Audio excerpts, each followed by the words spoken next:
Good afternoon, everyone, and welcome back to the Suburban Rifleman.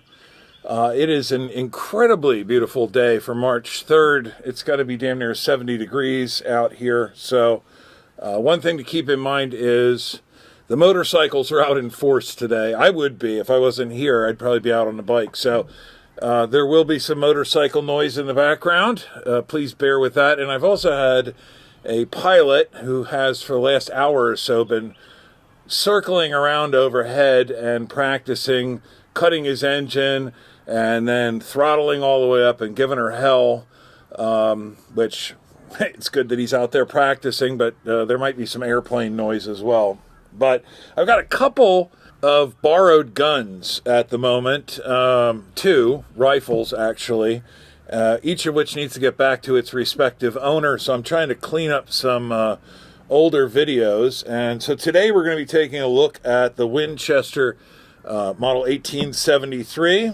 I don't know, about a year or so ago, my dad expressed some interest in getting a lever action pistol caliber carbine, and I of course recommended the Henry, I guess it's the Henry Big Boy in 357. He wanted a 357, and this one is in 357 Magnum, meaning, of course, it will also shoot 38 specials.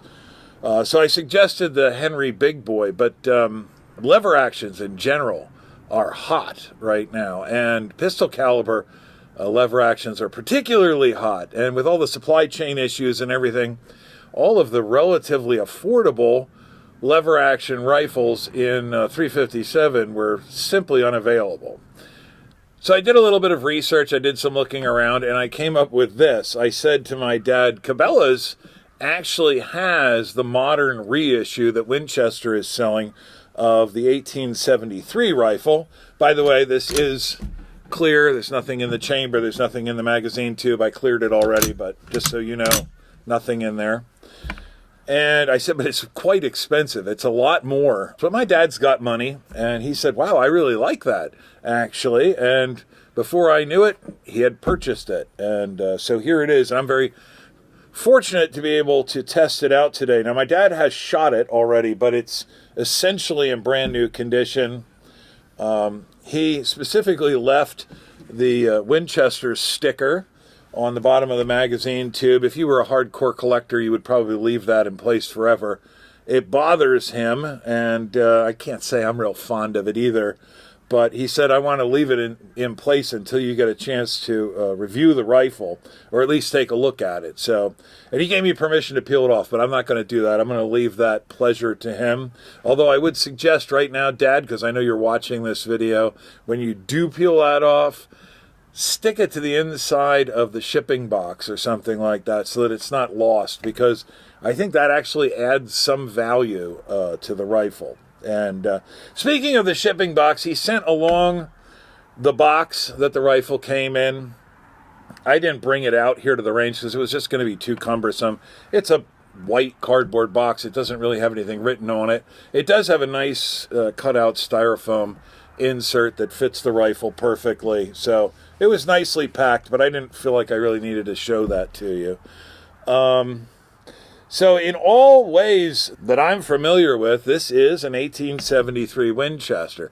The original rifle was made by Winchester from 1873, presumably, up until, I think, 1923, at which time they discontinued it.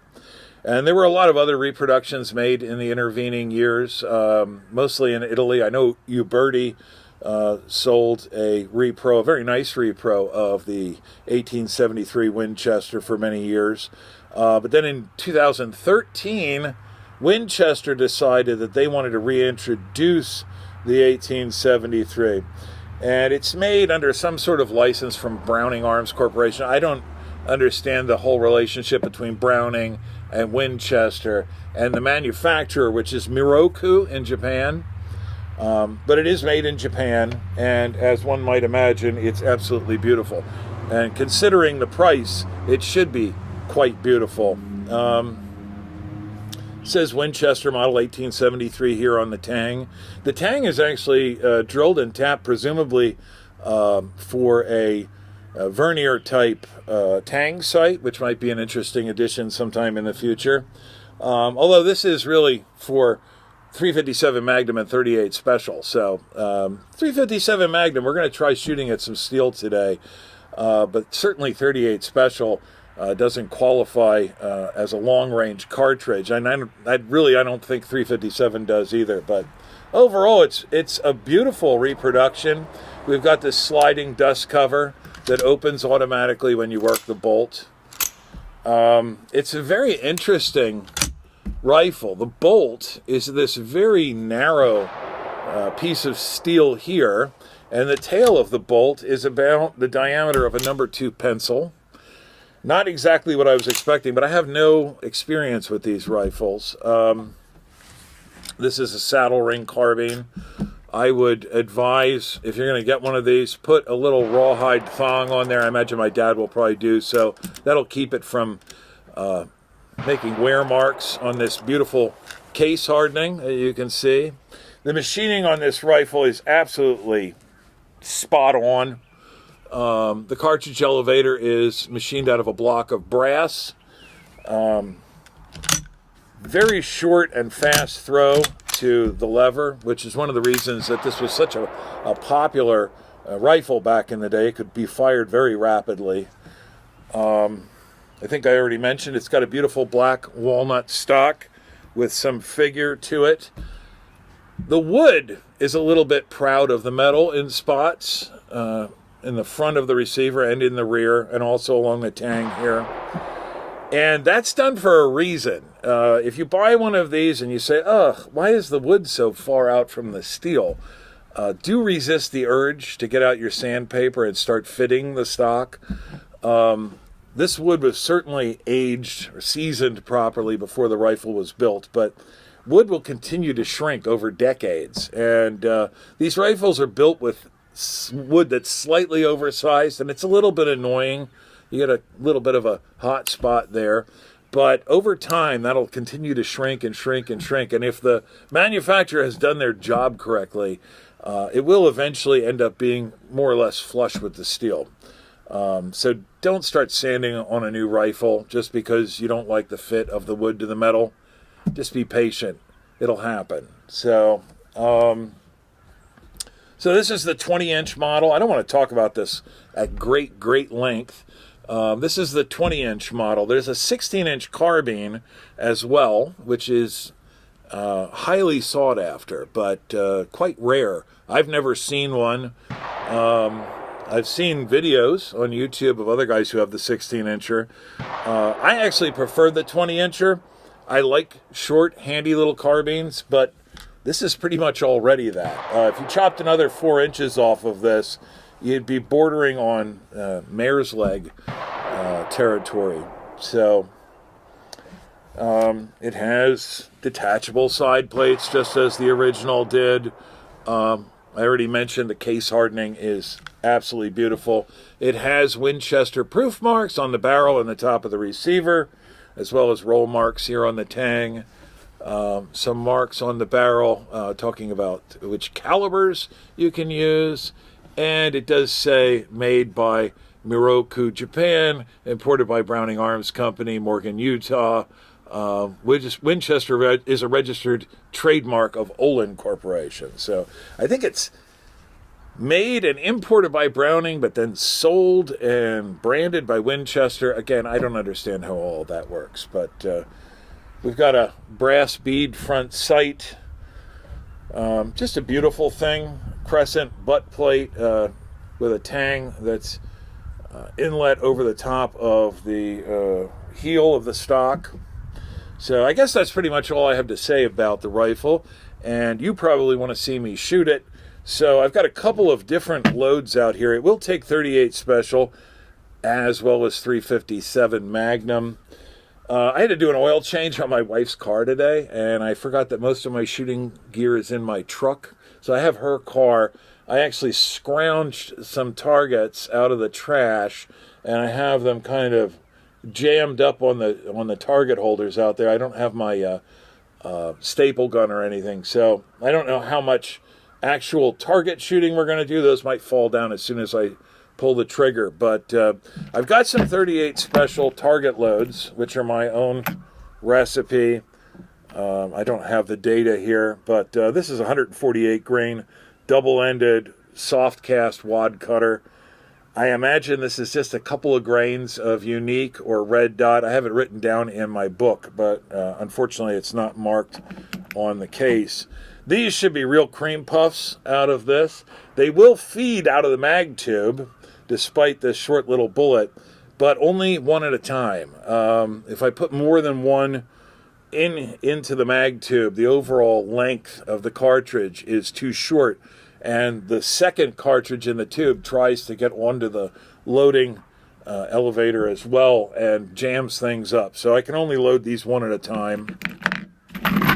And then I have a lot of 357 Magnum at home, but all I could find really quick was this old Remington green box. These are 357 Magnum, obviously, 158 grain soft points.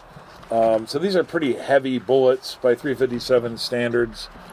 And this is an old box of ammo. The bullets are looking a little cruddy, but the cases look fine. There's no corrosion or anything there. So these should be thumpers. We'll try, if I can get on paper at 50 yards, then we'll try shooting at some steel at 200 yards and see how we do.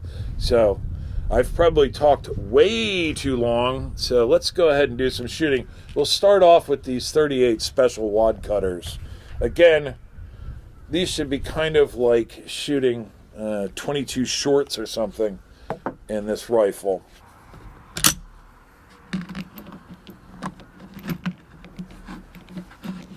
So one at a time. This does have a side loading gate, and of course it's stop eject.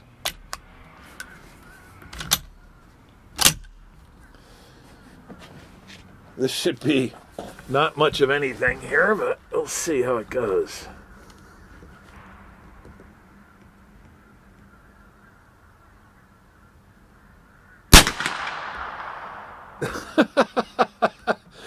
Yeah, it's like shooting a 22. I don't want to lose my brass, so I'm not flinging the action open here. We'll try 5 rounds of this, and then I'll go down and check my target.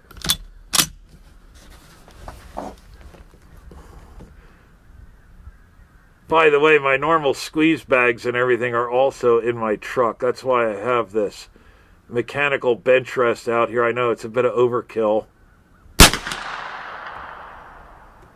for this little carbine. It looks like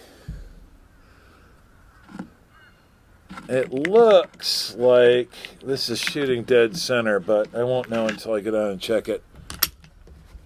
I'm going to take, this will be 3. It'll take 3 more shots to get up to 5.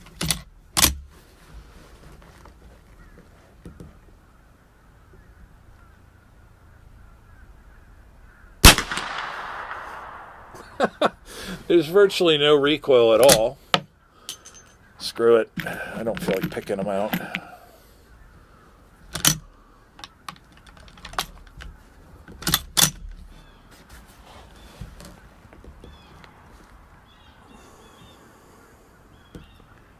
The bead front sight on this carbine is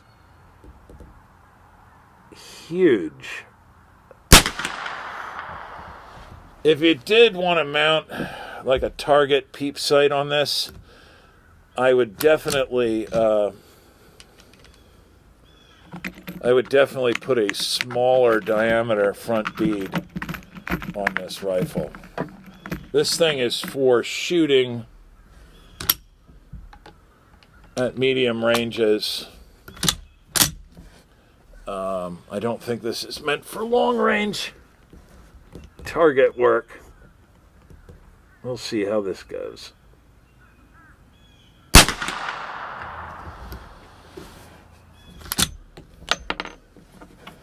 All right, I'm going to walk down and just take a look and see if that's even on paper.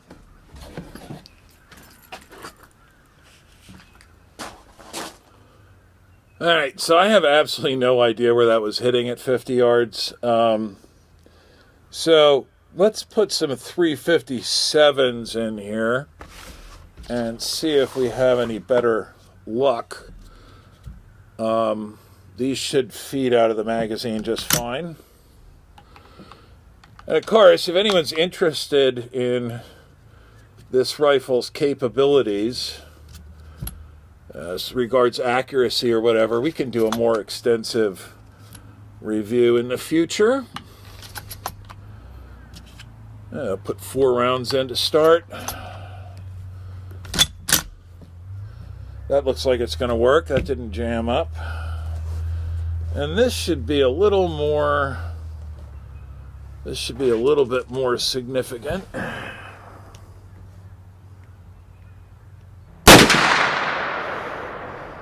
Oh yeah, much more significant. Of course, 357 Magnum was not one of the original loads for this carbine.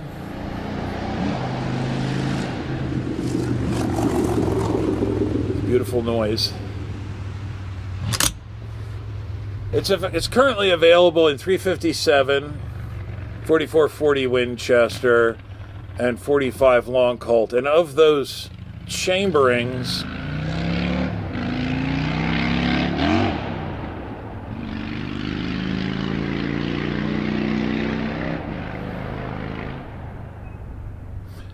and of those chamberings, 4440 is the only one that was original to the carbine. It was never chambered in 45 Long Colt, and the original 1873 was discontinued in 1923, and the 357 wasn't introduced until I think 1935, so there's no overlap there. The model 1873 was chambered in 3840, I think, so that would have been roughly equivalent, certainly not to 357 Magnum, but you could have probably gotten it fairly close to 38 Special. Now let's try this again.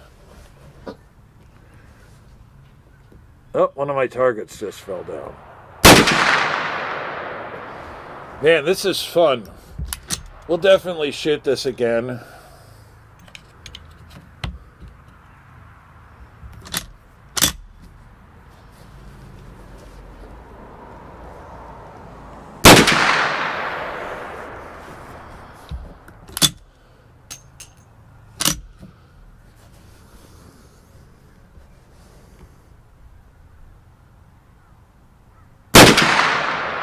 Trigger's very nice in this. Let me see if any of those hit the paper.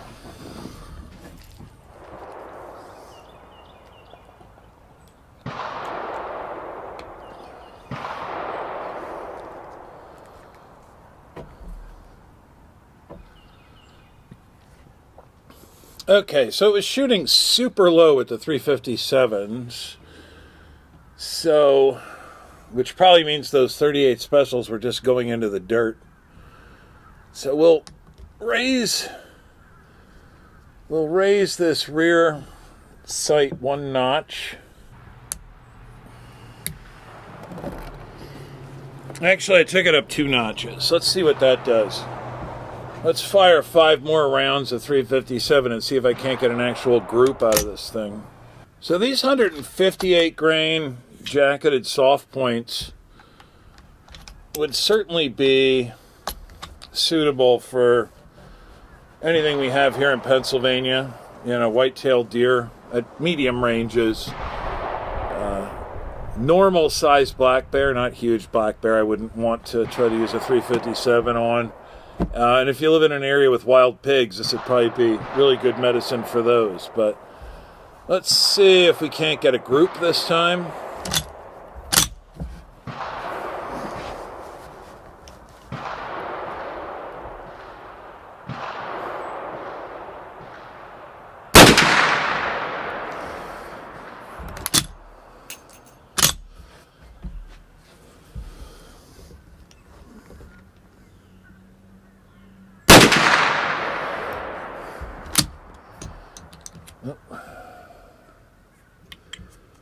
I'm not working that lever briskly enough, I don't think.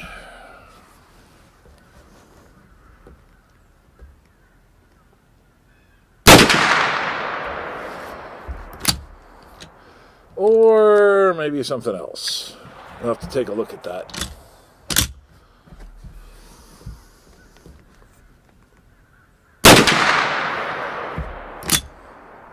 I think it's just, you really got to schwack it.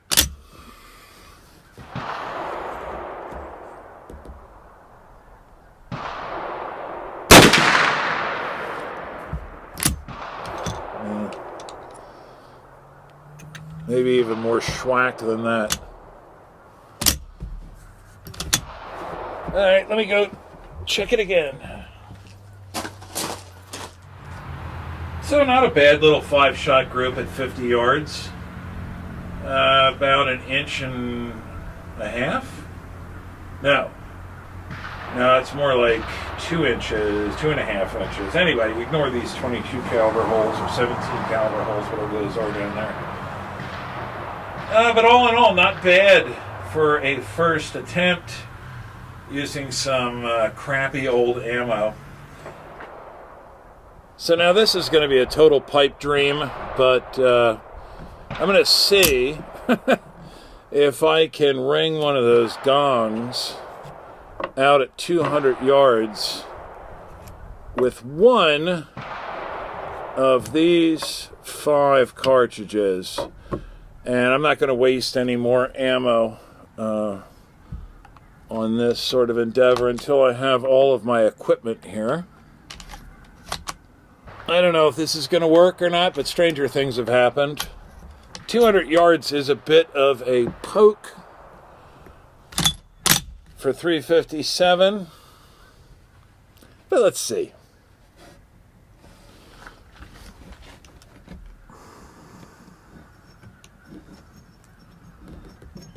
Let's see if I can even get enough elevation out of this thing. We'll try that. I'd sure love to take this thing with me in May to South Africa to shoot a springbuck. That'd be pretty interesting, but I'm not hassling with taking any guns. I haven't started talking about that trip yet, but it's coming up, and it's only a couple months away. We're going to have some really good videos out of that trip. Oopsie, what's going on? That one ended up on top of the elevator somehow. Still getting used to this rifle. There we go.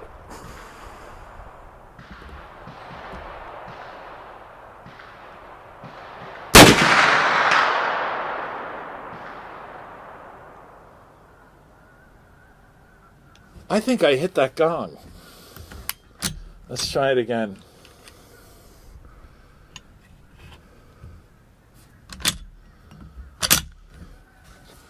Let's try it again. I don't know why I would be surprised. I hit it 5 out of 5 with 9mm out of my PC carbine earlier.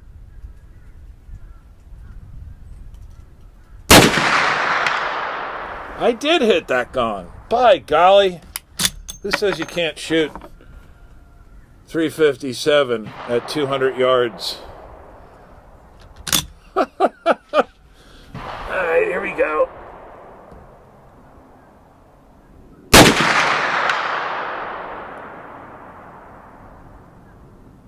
I'm going to have to listen to the audio, but I'm damn sure I'm hitting that gong. I'm not sure about that last one. I know the second shot for sure. I could see the gong swinging. Oh, we got one more.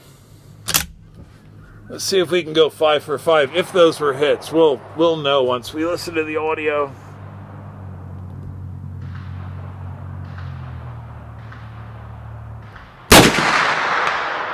That was a definite hit.